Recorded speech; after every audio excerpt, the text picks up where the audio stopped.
مگر وہ آدمی شریف تھا، صرف چائے پر ہی اکتفا کر کے چلا گیا۔ میرا تو خیال تھا کہ وہ کھانا بھی تمہارے ساتھ کھا کر جائے گا۔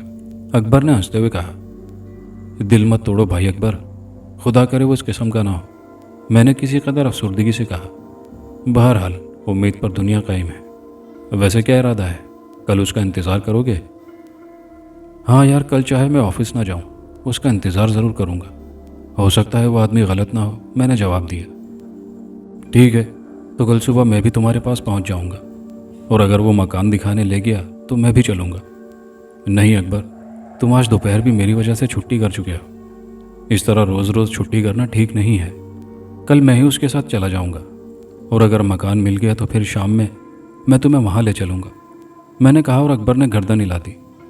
جیسی تمہاری مرضی مسعود بھائی، اکبر نے کہا، اور تھوڑی دیر کے بعد وہ بھی اٹھ گیا۔ اب میں چلتا ہوں مسعود بھائی، انشاءاللہ کل شام کو تم سے ملنے آؤں گا، اللہ کرے یہ مکان تمہیں مل جائے، حالانکہ امید کچھ کم ہی ہے۔ اکبر چلا گیا اور میں سوچوں میں گم ہو گیا۔ اس آدمی کی شخصیت واقعی عجیب و غریب تھی، لیکن بہرحال مجھے اس بات سے زیادہ دلچسپی کس بات سے ہو سکتی تھی کہ وہ میرے لیے مکان کا وعدہ کر کے گیا تھا۔ دوسرے دن حسب وعدہ 10 بجے میں اس کا انتظار کرنے لگا۔ وقت گزاری کے لیے میں نے مشروب منگایا اور بے چینی سے اس کا انتظار کرنے لگا۔ تھوڑی ہی دیر کے بعد وہ ہوٹل کے دروازے سے اندر داخل ہوا اور میں خوشی سے اچھل پڑا۔ جو شخص وعدے کا پابند ہو وہ کبھی جھوٹا نہیں ہو سکتا۔ میں نے نہایت گرم جوشی سے اس کا استقبال کیا اور وہ میرے سامنے کرسی پر بیٹھ گیا۔ باہر بے حد گرمی ہے، اس نے کہا، اور میں نے جلدی سے اس کے لیے مشروب منگا لیا۔ میری بے چینی عروج پر تھی، لیکن اخلاقاً خاموش تھا۔ میں چاہتا تھا کہ وہ خود ہی بات شروع کرے۔ چند منٹ تک وہ گہری گہری سانس لیتا رہا، پھر اس نے مشروب کا ایک گھونٹ لے کر کہا، میں نے بیگم صاحبہ سے بات کر لی ہے۔ اوہ، میں اچھل پڑا۔ کیا جواب دیا انہوں نے؟ بیگم صاحبہ بے حد نیک فطرت خاتون ہیں، بہت ہی زیادہ ہمدرد اور دوسروں کے کام آنے والی۔ میں نے آپ کی پریشانی کا تذکرہ کیا تو وہ تیار ہو گئی کہ آپ کو مکان کا ایک حصہ کرائے پر دے دیں۔ دراصل ان کا مکان بہت بڑا ہے، وہ مکان صاحب کو ورثے میں ملا تھا۔ یہاں مکانوں کی جس قدر قلت ہے آپ تو جانتے ہیں۔ اس کے علاوہ بیگم صاحب پرانے زمانے کی خاتون ہیں، بے حد تنہائی پسند۔ شہر کی گہما گہمی سے وہ بے حد گھبراتی ہیں، بے حد پردہ نشین خاتون ہیں۔ مرد تو کیا، عورتوں کے سامنے آنے سے بھی کتراتی ہیں، لیکن انسانی ہمدردی کے ناطے سے وہ آپ کی مدد کرنے پر آمادہ ہو گئی ہیں۔ اور انہوں نے یہ بھی کہا ہے کہ بس آپ سے صرف یہ کہہ دیا جائے کہ آپ ان کی تنہائی میں مخل نہ ہوں۔ میں تمہارا بے حد شکر گزار ہوں دوست۔ مجھے کیا کرایہ دینا ہوگا؟ میں نے پوچھا۔ پہلے آپ مکان دیکھ لیں، پسند آ جائے تو ٹھیک ہے، ممکن ہے آپ شہر سے دور اس مکان کو پسند نہ کریں۔ مجھے صرف مکان چاہیے، چاہے وہ چوتھے آسمان پر ہی کیوں نہ ہو۔ تم اس کی فکر مت کرو، میں نے کہا۔ تب کرایہ جو دل چاہے دے دینا، بیگم صاحبہ کے پاس اللہ کا دیا سب کچھ ہے، روپے پیسے کی کمی نہیں، اور نہ ہی مکان کرایہ پر دینے سے کرایہ مقصود ہے۔ اس نے مشروب کا گھونٹ لیتے ہوئے کہا، اور میں نے جلدی سے بیرے کو بلا کر بل ادا کر دیا۔ چلیں؟ میں نے پوچھا۔ جی چلیں، اس نے کہا اور اٹھ گیا۔ اس وقت اس کی بھیانک شخصیت سے قطع نظر وہ مجھے دنیا کا مخلص ترین انسان نظر آ رہا تھا۔ اس کی شخصیت بھی تھی، لیکن بحیثیت انسان وہ بہت بلند تھا۔ میں اس کے ساتھ ہوٹل سے باہر نکل آیا۔ باہر اس کی گاڑی کھڑی تھی۔ اس نے ڈرائیونگ سیٹ کا دروازہ کھولا اور اندر بیٹھ گیا۔ اس نے سائیڈ کا دروازہ کھول کر مجھے بیٹھنے کا اشارہ کیا۔ میں اس کے ساتھ اندر بیٹھ گیا تھا۔ اس نے گاڑی سٹارٹ کر کے آگے بڑھا دی تھی۔ گاڑی دیکھ کر مجھے تعجب ضرور ہوا تھا، اور اس تعجب کو اس نے تھوڑی ہی دیر میں یہ کہہ کر ختم کر دیا کہ بیگم صاحبہ نے اسے شہر آنے اور جانے کے لیے بہت سی مراحت دے رکھی ہیں، جس میں یہ گاڑی بھی شامل ہے۔ دراصل مکان کافی دور ہے اور ویران علاقے میں ہے، لیکن مجھے روزانہ شہر آنا ہوتا ہے، بہت سے کام کرنے ہوتے ہیں۔ آپ بھی اگر چاہیں تو صبح کو میرے ساتھ دفتر کو آ جایا کریں، اور شام کو واپسی آپ کا اپنا کام ہے۔ ہمارے مکان سے 1 میل دور ایک بستی ہے، وہاں سے گاڑیاں آتی ہیں، وہاں تک آپ کو پیدل آنا پڑے گا، اور باقی فاصلہ آپ بس سے طے کر لیں۔ کوئی بات نہیں، میرے لیے تو یہی بہت بڑا سہارا ہے کہ صبح کو تمہارے ساتھ دفتر آ جایا کروں گا، اس کے بعد تو کوئی بات ہی نہیں رہی، میں نے کہا، اور وہ خاموشی سے کار ڈرائیو کرتا رہا۔ شہر کی بے شمار سڑکوں سے مڑتا ہوا وہ مضافات جانے والی ایک سڑک پر مڑ گیا۔ میں اس فاصلے کو تشویش کی نظر سے دیکھ رہا تھا، لیکن میری پریشانی کے سامنے